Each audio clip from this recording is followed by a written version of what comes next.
Daripada kita melihat keburukan orang, bercakap tentang keburukan orang, mengecam kehinaan pada orang lain, kita kecam dosa-dosa yang kita buat. Sememangnya kita ini seorang yang pendosa.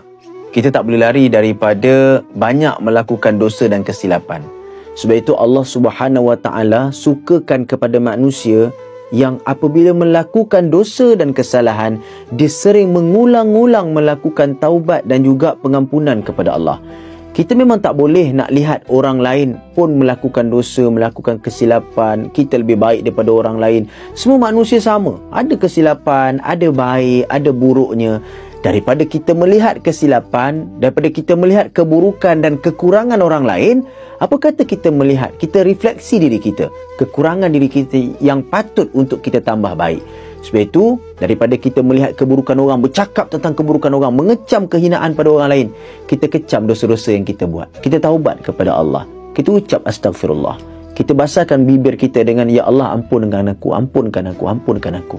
Itu lebih bermanfaat daripada kita berfokus melihat keburukan orang lain. Akhirnya kita terleka yang sebenarnya dosa kita masih lagi menimbun.